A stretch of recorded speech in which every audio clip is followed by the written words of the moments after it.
Meu povo, continuando aí o assunto poderes, tá? Lembrando que a gente viu na sequência, na sequência anterior, a gente viu o poder vinculado, poder discricionário, poder de polícia, poder hierárquico. Agora vamos continuar vendo o poder regulamentar. Lembrando que o tópico poderes, ou cai poder vinculado, poder discricionário, ou cai poder hierárquico, poder disciplinar, ou cai poder regulamentar, ou cai poder de polícia. Isso quando não confunde um com o outro, que eu estou fazendo desde o bloco anterior a diferenciação de um para outro. Fiz a diferenciação do poder vinculado para o poder discricionário, fiz a diferenciação do poder hierárquico, poder disciplinar e poder de polícia também. E agora eu vou continuar nessa sequência. Vamos lá, meu povo, trabalhar poder regulamentar. O que é o poder regulamentar? Poder regulamentar é a faculdade que o chefe do Poder Executivo tem de criar atos de caráter normativo, de regulamentar as coisas no âmbito da administração. Eu vou trabalhar com vocês, e até porque o que mais cai, 100% das questões estão reguladas nesse bloco aqui, eu vou trabalhar para vocês com o tema decreto. Lembrando, antes disso, que o poder regulamentar é a faculdade que os chefes do Executivo têm para poder regulamentar normas de caráter administrativo, trabalhando a figura do decreto. Então vamos lá, meu povo. O decreto, ele é de competência dos chefes do Poder Executivo. Aí eu pergunto para você aí, quem é chefe do Executivo? Aí você de cara fala assim, chefe do Executivo é o Presidente da República, tá certo? Tá, mas olha aqui, ó, eu coloquei no plural. Chefes do Executivo. Meu povo, existe um Executivo da União, existe um Executivo dos Estados, um Executivo do DF e um Executivo do município. Aí eu pergunto para você, Evandro, quantos chefes do Poder Executivo existem? Existem 4 chefes do Poder Executivo. Presidente da República é chefe do Poder Executivo da União. Governador do Estado é chefe do Poder Executivo dos Estados. Governador do DF do Distrito e prefeitos dos municípios.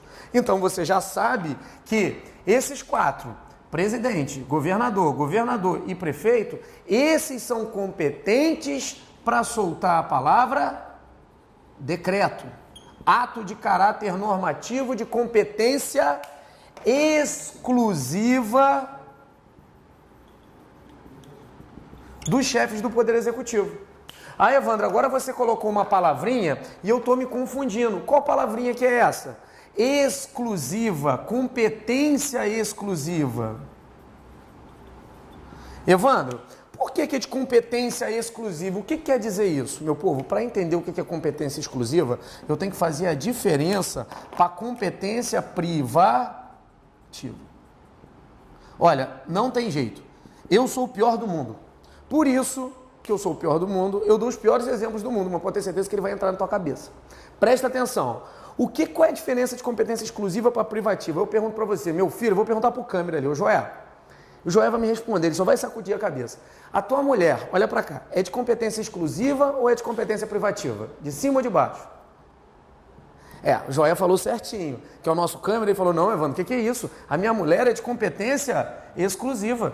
Porque as coisas de competência exclusiva, você não pode delegar.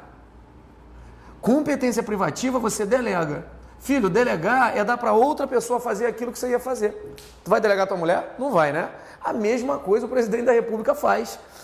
O decreto é de competência exclusiva, não é passível de delegação. Você não pode delegar um decreto, porque ele é de competência exclusiva.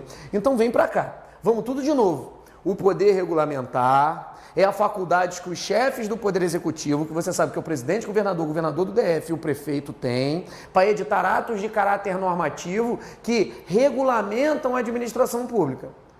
Evandro, existe vários? Existe, mas eu estou trabalhando a competência exclusiva, que é o quê? O decreto. O decreto é competência exclusiva do presidente, governador dos estados e do DF. São os 4 chefes do executivo. Agora, Evandro, o que você vai trabalhar aqui no quadro? Presta atenção. Quando você vê a primeira figura lá, que eu dividi em 3 figuras, decreto, decreto-lei e decreto autônomo. Decreto, decreto-lei e decreto autônomo. Eu vou trabalhar agora a primeira figura, a figura do decreto. O decreto puro e simples, quando você vê na prova, Seguindo a situação hipotética, o decreto. Trouxe só o decreto, você já sabe que é decreto de execução. Repetindo, se na prova cair decreto, você já sabe que decreto e decreto de execução é a mesma coisa. Meu povo, o decreto puro e simples, ou decreto de execução, ele só explica o conteúdo de uma lei. Ele não pode inovar o ordenamento jurídico, ele não cria nova situação jurídica, ele tem que se basear numa lei. Olha aqui o exemplo. Evandro, como é que funciona o decreto puro? Olha, o decreto puro ele tem uma lei que deve embasar ele. Vem o decreto aqui na frente e explica o conteúdo de uma lei. Explicando o conteúdo de uma lei, ele pode fazer duas coisas. Ele pode restringir ou ampliar direitos e obrigações, mas sempre explicando o conteúdo de uma lei. Imagina que existe uma lei, 8.112 de 90, Estatuto dos Servidores Públicos Civis da União. Pô, essa lei aqui é de suma importância, né, meu povo? Cai em tudo quando é concurso da esfera federal. Então, a 8.112 de 90 tem lá as licenças. E existe a licença a gestante. Qual é o tempo da licença gestante? 120 dias é a licença gestante. Aí, Evandro, eu vi na televisão que era 180. No governo federal, a lei diz expressamente que é 120 dias a licença gestante. Só que o presidente da República veio e soltou um decreto.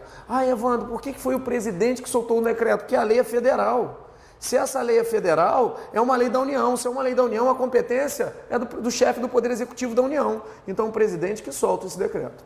O presidente soltou um decreto e explicou o conteúdo da lei. Ele disse o seguinte, olha, realmente é de 120 dias o prazo para licença gestante.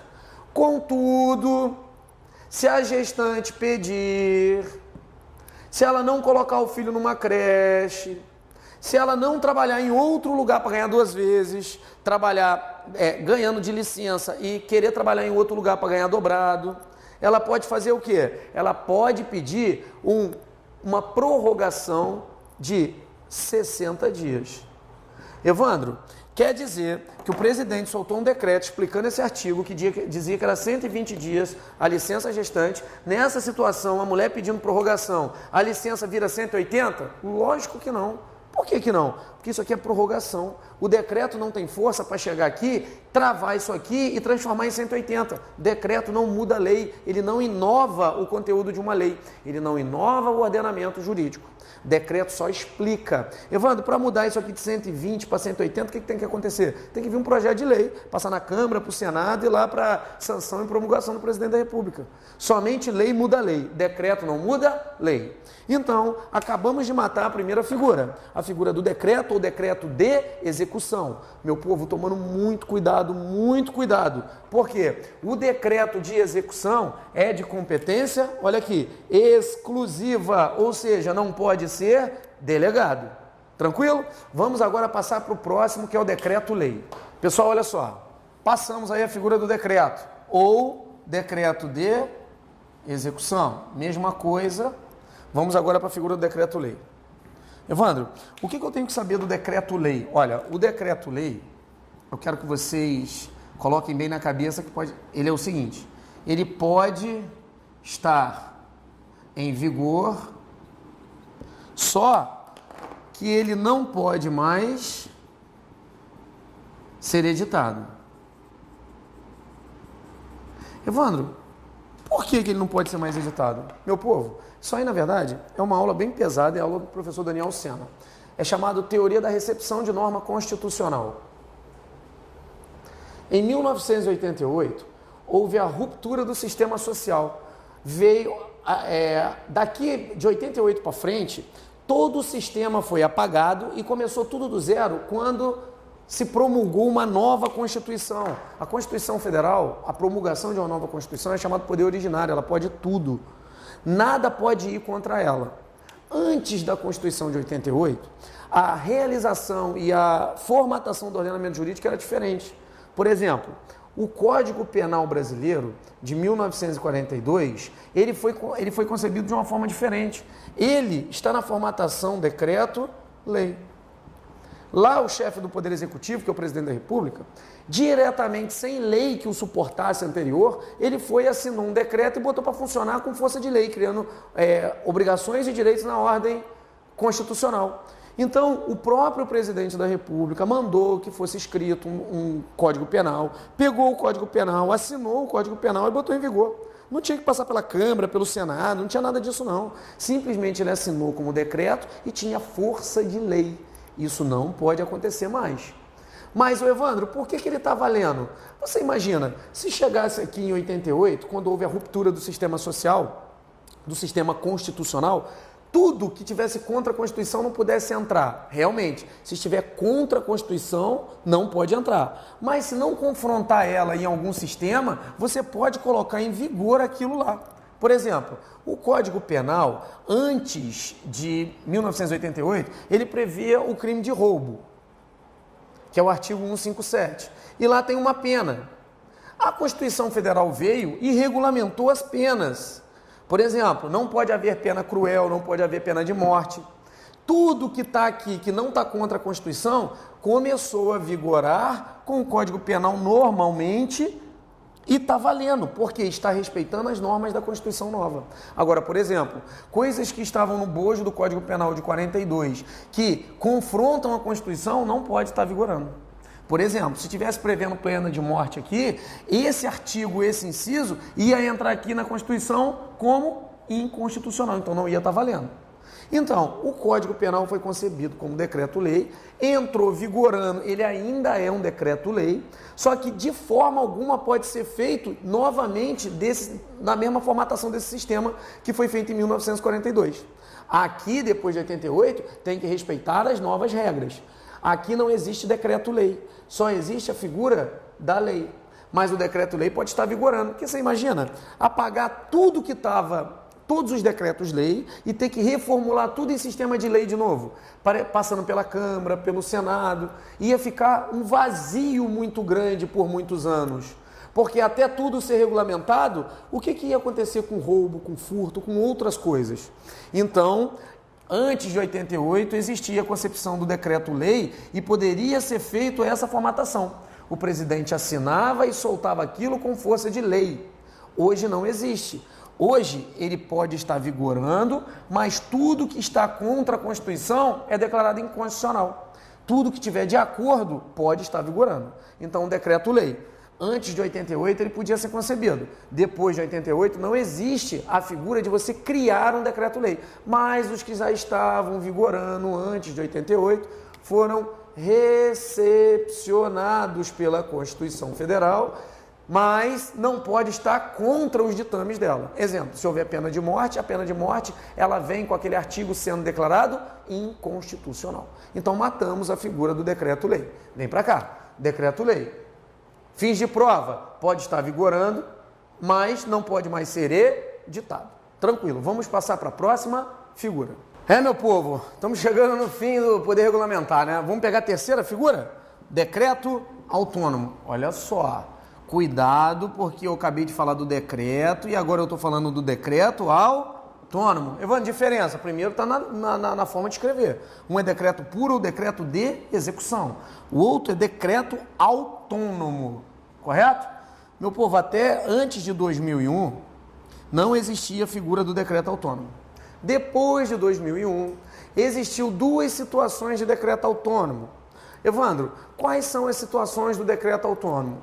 Antes, lembra que decreto autônomo é totalmente diferente de decreto. Vamos nas diferenças. Evandro, quais são as diferenças? Bem, primeiro, que o decreto puro e simples ou decreto de execução é de competência o quê? Exclusiva, ou seja, não pode ser passível de delegação.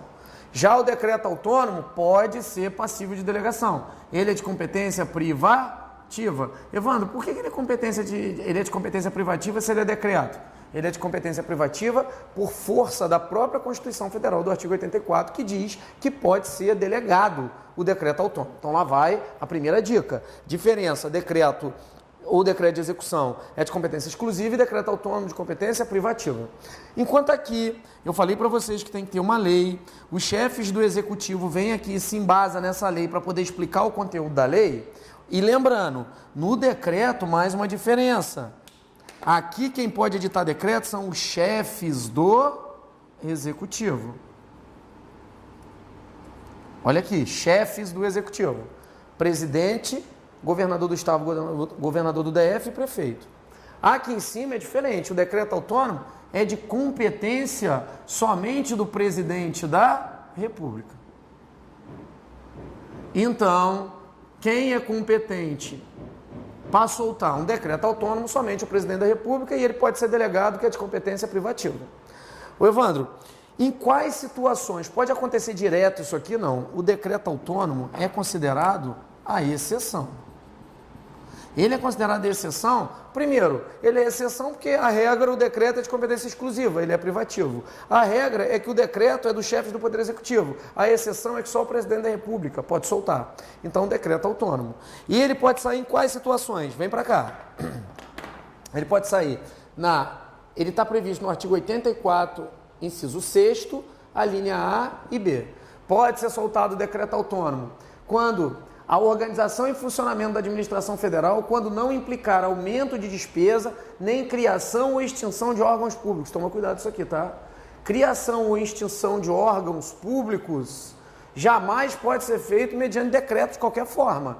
Se você tiver que criar ou tiver que extinguir um órgão público, obrigatoriamente somente através de lei. Extinção de função ou cargos públicos quando vagos. Meu povo, na regra, um cargo público só pode ser extinto pelo mesmo instituto que criou ele, princípio da simetria das normas. Ou seja, se um cargo é criado através de lei, para que ele seja extinto tem que ter outra lei. Essa é a regra. Só que a gente vai pensar no cargo de duas formas. O cargo, ele pode estar preenchido ou o cargo pode estar vago. Evandro, existe o cargo de analista do INSS. Esse cargo pode ser extinto? Pode. Ele tem pessoas trabalhando? Tem, então ele está preenchido. Como é que ele vai ser extinto? Somente através de lei em sentido formal, aquela que passa pela Câmara, pelo Senado. Os cargos foram criados por lei, só pode ser extinto por lei. Agora, e se o cargo está vago? Dá um exemplo. Ainda não está vago, mas daqui a um tempo vai ficar. Policial, ferroviário, federal. Ainda tem gente lá, mas no momento vai aposentar todo mundo, não está tendo concurso. Então, uma hora o cargo vai estar lá, mas vai estar vago. 100% de vacância no cargo. O que pode acontecer? Ele pode ser extinto tanto mediante lei, como também pode ser extinto as funções ou o próprio cargo público, quando vagos, diretamente através de um decreto. Só que esse decreto tem uma especificidade, né? Ele é chamado de decreto autônomo. Porque o presidente diretamente, através de decreto, sem o amparo de uma lei, vai criar direitos e obrigações da ordem. Então, você pode afirmar que os cargos públicos e as funções podem ser extintas de duas formas. Na regra, quando está preenchido através de lei, ou na exceção, quando está vago, através de um decreto autônomo. Lembrando que quem solta decreto autônomo, somente o presidente da República. A competência é competência de natureza privativa, porque pode ser delegado. Então, bem tranquilo, matamos aí o decreto autônomo com todas as suas peculiaridades. Lembrando que não vai confundir em questão de concurso, extinção ou função de cargos quando vago pode ser através de decreto autônomo. Criação ou extinção de órgãos públicos, mesmo que não tenha ninguém trabalhando no órgão, que ele esteja completamente sem ninguém lá dentro, ainda assim só pode ser extinto através de lei. Tranquilo isso aí. Vamos agora, encerramos aí o poder regulamentar, matamos o decreto-lei, o decreto de execução, o decreto autônomo, e agora vamos passar para a figura do poder de polícia. Pessoal, vamos lá para a última figura dos poderes, que é o poder de polícia, tá? É um dos poderes mais importantes que tem, mas é tranquilo de acertar, não tem muito problema na prova. Você sabe que poder de polícia é utilizado toda vez que a administração pública vai condicionar ou restringir alguma coisa de um particular. Lembra disso? Essa daqui é a regra. A gente viu lá no poder disciplinar que às vezes a administração pune o particular, mas não está usando o poder de polícia. Aí a administração vai estar punindo o particular que mantenha um vínculo jurídico específico. Isso aí é diferente. Aqui a regra é a administração punindo o particular. Vamos ver agora na sequência que você vai entender. Vamos botar o conceito. Olha só, eu não quero que vocês gravem conceito. Está no material em PDF aí o conceito. Mas você não precisa gravar conceito de poder de polícia, você precisa entender. Ó, é a faculdade de que dispõe a administração pública. Aí você fala assim, Evandro, quem é a administração pública? Pelo amor de Deus, né, meu povo? A gente estudou as figuras da administração pública direta e as figuras da administração pública indireta. Esses aqui têm poder de polícia. Na regra, União, Estado, DF, município, autarquia, fundação, sociedade, economia mista e empresa pública. Correto? Eles têm poder de polícia e às vezes vão usar, mas a regra é que a administração direta é detentora do poder de polícia. Depois a gente vai ver isso pormenorizado. A faculdade que a administração pública tem, você já sabe quem é a administração pública, de condicionar ou restringir o uso ou gozo dos bens, atividades e direitos individuais, aqui o particular, ó. Sempre com a finalidade pública, com a ideia de coletividade. Lembrando, meu povo, que o poder de polícia é dado à administração pública. Não existe poder de polícia dado a particular. O particular, ele não exerce o poder de polícia, ele sofre os efeitos do poder de polícia, mas ele não pode ter poder de polícia. Não é dado poder de polícia a particulares. Agora, para você entender o que é poder de polícia, vem para essa parte aqui. Eu chego e falo assim, Evandro, aquele cara que trabalha na prefeitura, o cara que está rodando naquelas viaturazinhas lá, verdinhas, azulzinhas, de acordo com o município, que faz a parte de trânsito, aqui é CETRAN, ele tem poder de polícia? Calma. Para você saber se ele tem poder de polícia, você tem que saber se ele está limitando ou restringindo o uso ou o gozo dos seus bens. Como é que eu vou saber isso? Você vai gravar uma regra na tua cabeça. Todo mundo que é polícia, todo mundo tem poder de polícia.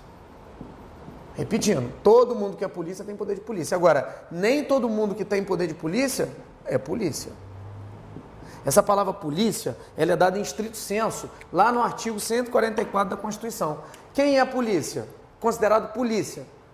Polícia Federal, Polícia Civil, Polícia Rodoviária Federal, Polícia Ferroviária Federal, Polícia Militar e Corpos de Bombeiros Militares, todos eles têm poder de polícia, porque eles são considerados polícia, eles restringem o uso e gozo de bens. Amigo, eles podem prender você ou podem servir como defesa civil. Olha aqui o Corpo de Bombeiro Militar, ele limita você, tenta pular da tua casa para ver, eu quero me matar, o bombeiro vai lá e te agarra à força. Ele vai limitar um direito de ir e vir seu com a finalidade pública. Então, todos os policiais têm poder de polícia. Já elenquei o rol aqui e falei o artigo que ele está. Poder de polícia aqui é chamado poder de polícia em lato sensu. Aquele poder de polícia amplo, ou seja, poder de polícia administrativo. Evandro, quem tem poder de polícia administrativo? Depende. Todo mundo que trabalha na administração pública pode ou não ter poder de polícia de acordo com a situação que está exercendo. Evandro, o cara que trabalha na CETRAN, ele roda, ele não é polícia. Ele não é polícia porque ele não está elencado aqui. Mas quando ele roda lá, eu vou dar um exemplo. Eu paro ali na frente do curso presencial do Alfa Plaza, aqui em Cascavel. Se vocês quiserem vir estudar aqui, é muito bacana, a gente tem um convênio com umas pousadas ali, pode vir, você fica na pousada e fica estudando aqui um ano. Eu duvido que você não passe qualquer concurso da tua vida. Eu paro ali em frente ao Alfa e de vez em quando eu paro naqueles lugares que você tem que deixar aqueles papelzinhos ali para não ser multado. Aquele lá que é de 1 hora, 2 horas, mas eu sempre esqueço daquele troço. Toda vez me passa aqueles caras da CETRANS aqui, de Cascavel, e me dá uma notificaçãozinha, 5 pila, R$5. Estão me notificando, não estão me multando não, estão me notificando. Se eu chegar e tentar regulamentar aí até 15 dias, salvo engano, eu pago R$5 e eu não sou multado. Aí eu perguntei, eles têm poder de polícia? Lógico que tem. Sabe por quê? Olha para cá no conceito. Foi a faculdade, ou seja, a discricionariedade deles, que é a conveniência e a oportunidade. Eles são considerados administração pública porque eles trabalham para a prefeitura. Eles acabam de condicionar ou restringir o uso ou gozo de bens. Negão, aqueles R$5 é meu. Eu posso gastar para qualquer coisa, desde botar gasolina e tomar uma cerveja. Agora, se eles me obrigaram a pagar, eles me restringiram o quê? O uso e o gozo de um meu bem, que é o dinheiro. Sempre com a finalidade pública. Então, eles têm, sim, poder de polícia. Evandro, o cara que trabalha na prefeitura tem poder de polícia? Depende. Imagina que tenha 2 mesas. E acontece o que aconteceu com vários colegas meus, compraram um terreno aqui e deixaram o terreno lá e não capinaram o terreno, o mato ficou desse tamanho. O cara vai lá e coloca lá uma placa, notificado. Você acaba de ser notificado, acaba de ser multado pela lei orgânica tal aqui de Cascavel. Tranquilo, você vai na prefeitura e eles vão ter que lavrar o auto de multa para você. Aí você chega lá, tem duas mesas. Um funcionário da prefeitura entrou no mesmo concurso do outro, eles fazem a mesma coisa, agente administrativo. Um não faz nada, a única coisa que ele faz é serviço burocrático. O outro é reservado somente para multar você, para lavrar o auto. Aquele cara que tem competência para lavrar o auto, ele está lavrando, então ele está limitando o uso, o gozo de bens que você vai ter que pagar. Então esse tem poder de polícia e aquele, no caso, não tem. Então, poder de polícia, toda administração pública pode ter ou não. O importante é você saber que ele não pode ser dado a particulares e o importante é diferenciar. Olha lá, de novo. Todo mundo que é polícia tem um poder de polícia, porque pode limitar o seu uso e gozo de bens através de uma norma constitucional. Agora, todo mundo que tem poder de polícia não quer dizer que é polícia. Tranquilo? Beleza. Vamos passar para outra situação do poder de polícia. Pessoal, continuando aí, vamos para a segunda parte, que são os atributos do poder de polícia. O que são atributos do poder de polícia? São mecanismos para que ele possa funcionar. Nós temos 3 atributos do poder de polícia: discricionariedade, autoexecutoriedade e coercibilidade. Os conceitos são bem fáceis de se entender. Eu vou dar uma explicação, um bojo dos conceitos e depois a gente vai para o exemplo. O que é discricionariedade? É a conveniência e oportunidade, é o mérito administrativo que o administrador tem. Ou seja, é a margem de escolha que o administrador tem dentro dos parâmetros da lei. Isso a gente vai ver no exemplo. O que é autoexecutoriedade? É a faculdade de agir sem passar pelo Poder Judiciário. Você limita o uso ou gozo dos bens diretamente sem precisar passar pelo Poder Judiciário. E o que é a coercibilidade? É chamado o uso da força. Correto? Pegando os 3 conceitos, vamos para o exemplo e vamos tentar matar isso aí no exemplo. Evandro, olha só. Imagina que existe uma lei que regulamenta a situação do fiscal sanitário do município.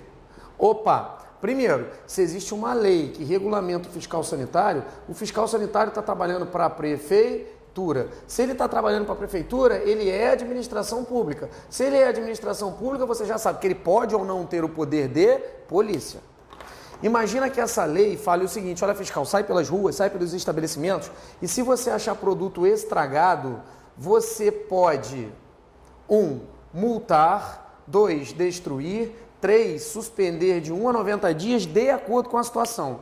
Ele chega e pega 2 estabelecimentos. Ele pega o estabelecimento A e o estabelecimento B. O estabelecimento A estava com um pote de margarina estragada, pó de manteiga estragada.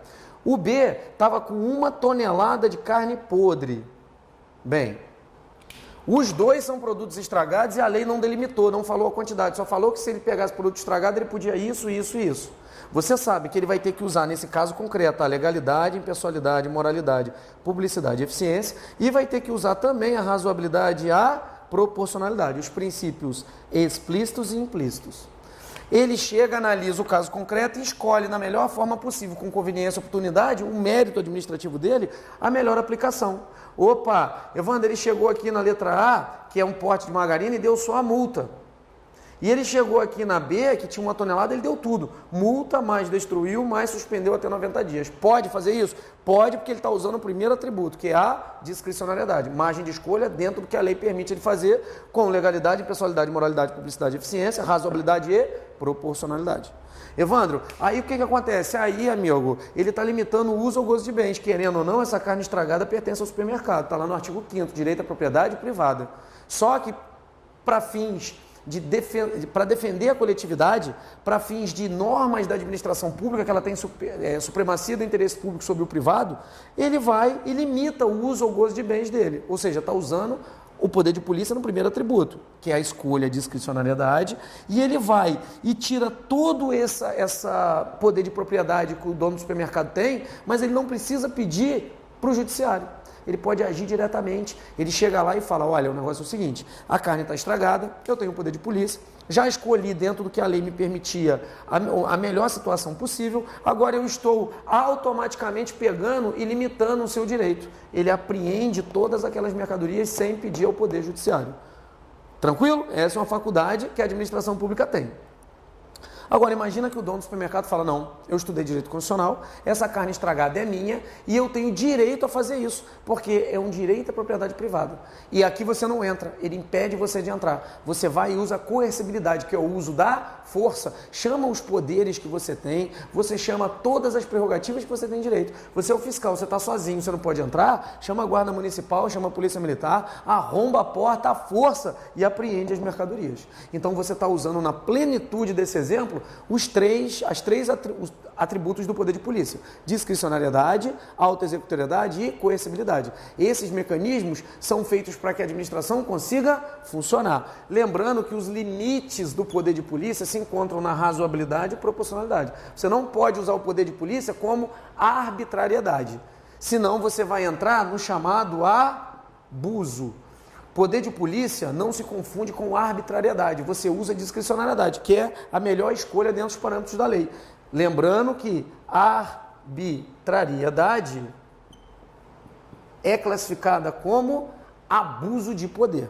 Correto, meu povo? Certinho, fechamos o bloco, fechamos aí o poder de polícia, fechamos todos os poderes na sua plenitude e o próximo bloco a gente vai trabalhar novos assuntos. Um abraço, fica com Deus e até a próxima.